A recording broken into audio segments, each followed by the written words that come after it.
So, hello. I always look very different than I normally do in these videos.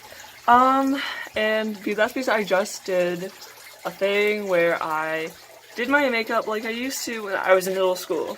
And it looks exactly like this. And if you knew me then, you can attest to the fact that this is what I looked like every single day for like 2 years. It was not a good time. But I was just like, you know what, I have my makeup on, I look crazy, so why not make some videos involving emo things, because, you know what, as awful as this makeup obviously is, I'm having a good time, so whatever. Let's make some emo videos. Also, if there's like random pounding, I don't know what's going on, so you're just as in the dark about it as I am. Yay! So, today I'm going to be talking about why I'm not emo anymore. Because, like, this makeup is awful. But it's really fun, and I had a lot of time, like, I had genuine, like, a lot of fun doing this, and, like, looking awful again, because it was enjoyable. And, I don't know, I mean, like, why did I stop? I did for 2 years, I was okay with this for 2 years, why did it stop? Like, why? I mean, everyone wanted to stop, but why? Why did I care enough, or not care enough, or just, why did I stop in general? Hold on, let me adjust myself. Anyways, I think the really simple answer to that is because I felt very self-conscious, and I felt left out of things. And you might be thinking, if you're crazy enough to dress like this in the first place, who cares if you're left out of stuff? Like, nobody wants to talk to this, I know that. And, like, it doesn't help the fact that I'm, like, 6 feet tall, and apparently people think I'm scary. Which, I mean, I don't know, if I saw something like this, I'd be scared too. But, yes, I got self-conscious. And I noticed this actually more in, like, 8th grade than anything else, that people actually don't talk to emo kids. Like, it just doesn't happen. Because, like, for the first half of 8th grade, I was very emo. Like, I dressed like this every single day. I wore band tees, I wore guys' jeans, I wore my combat boots. I actually had a pixie cut, so instead of looking like this, it looked more like that. And it was like, I was very, very emo. And there's nothing wrong with that, honestly, but it's just how it was. I was very, very emo. And, like, outside of my group of, like, 5 friends, no, 4 friends. I had 4 friends. I don't have any of them anymore. Except for, like, 1, but shush. Shh. Doesn't matter.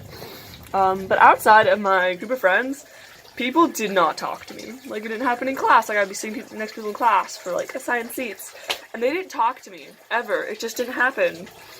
But then towards the second half of the year, I stopped dressing like this. I stopped, you know, wearing band tees as much. I started wearing, you know, leggings and hoodies and doing my makeup normally, and my hair wasn't blue anymore. It went back to brown. It's not brown right now, but it was brown before. It was like the color of my roots. So I started dressing normally, and I stopped, like, just, you know, acting like, I didn't even act differently. I didn't behave differently. I didn't talk to people any more than I used to. I changed literally nothing except for my appearance. And so many people talked to me. It was unreal. Like, by the end of the year, I had, like, a group of sort of in school, like, you know, when you're in your classes and, like, you have friends that you talk to specifically in that class. I had tons of those, and before, I had none. So, I mean, as much as a lot of people want to, like, deny that, like, oh, no, you don't get treated differently for being emo. Yes, you do. Yes, you do. Even if you're not getting bullied, people do treat you differently, and people don't want to approach you if you look like this.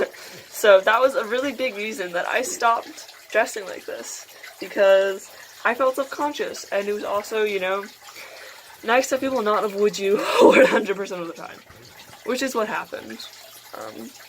Yeah. Another reason I stopped dressing like this is because I stopped, you know, being really emo. I stopped super identifying with it. I didn't really feel like it anymore.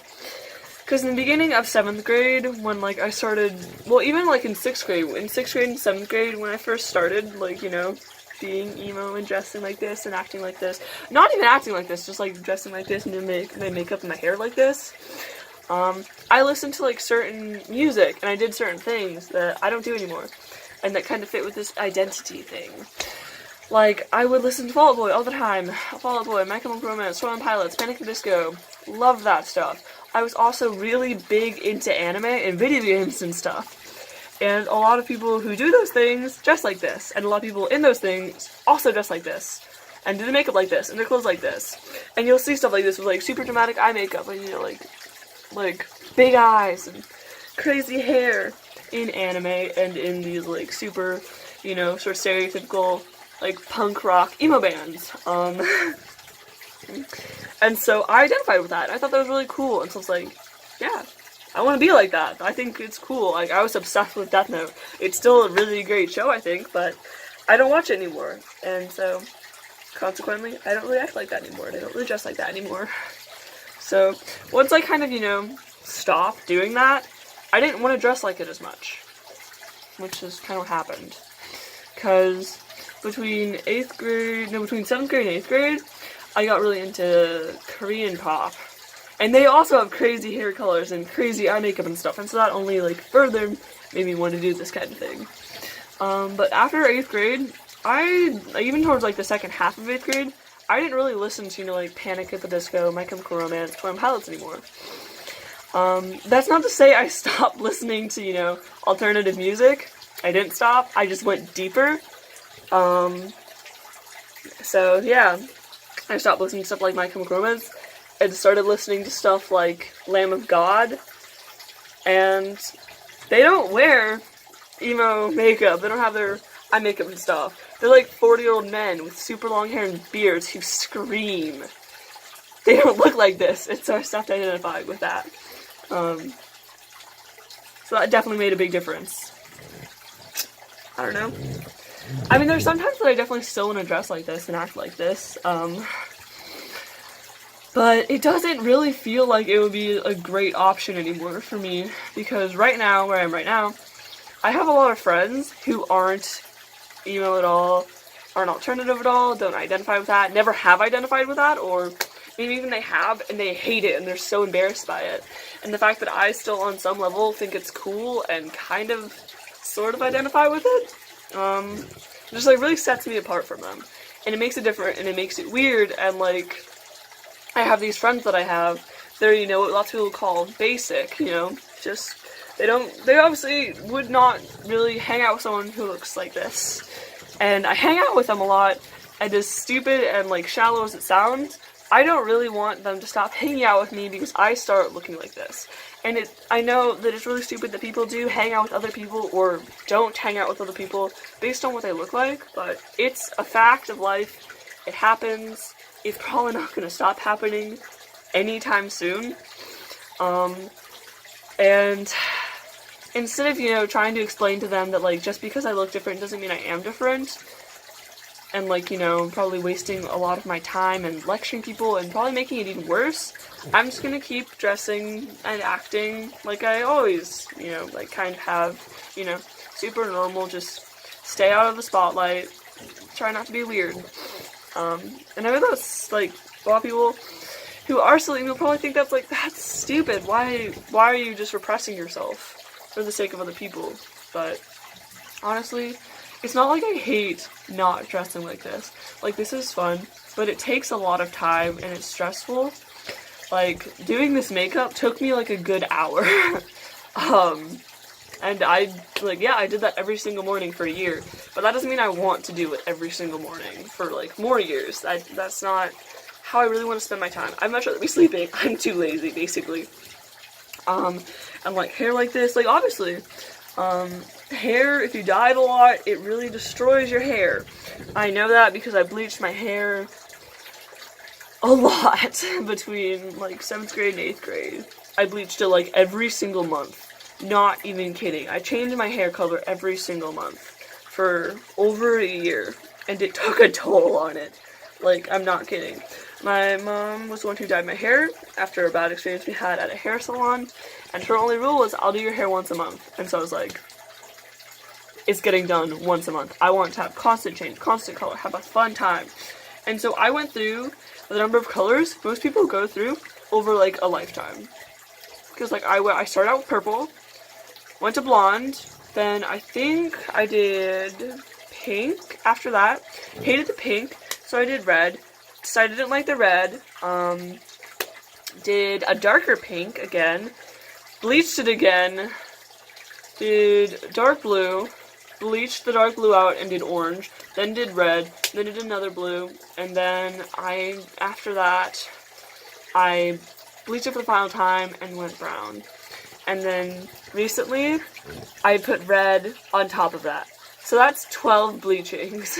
Well, that's just like 12 different processes of color in like about a year.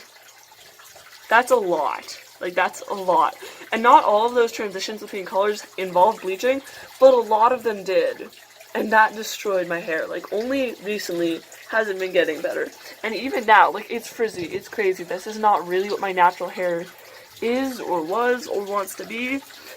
So, yeah. It's not, I don't think having colored hair is really worth all the trouble, especially if you're gonna color it all the time, which I did. So, that's why I stopped doing hair.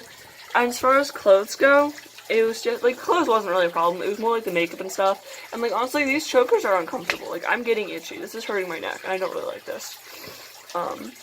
It's a pain to take off at night. It's a pain to take care of. It's just, like, a pain to deal with.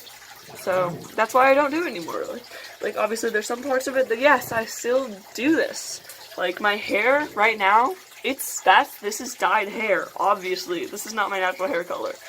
And my brows are brown. They have red, makeup in them right now, but they're brown. And my roots, they're also brown. But my hair, it's red. So I obviously still do some parts of this. Like, I'll do the hair sometimes. I will do eyeliner sometimes. I don't necessarily do it like this, but I'll still do eyeliner sometimes. I actually just recently got this Harley Davidson shirt, which I would consider probably not the most basic thing ever. But yeah, I still do stuff like this sometimes. And it's still part of me, and I still love it. But I'm just not embracing it as fully as I used to. And that's why. So, I don't really regret not being emo anymore. I don't, honestly. I mean, like, all the times you hear people saying, it's not a phase, this is me, this is who I am. But for me, it was just a phase. It was a phase, and that's okay. It's okay to go through phases. That's what I'm trying to say here. It's okay to do this stuff, and it's okay sometimes to, let go of it. And that's what I did. That's why I don't look like this anymore. Because, it was tiring AF.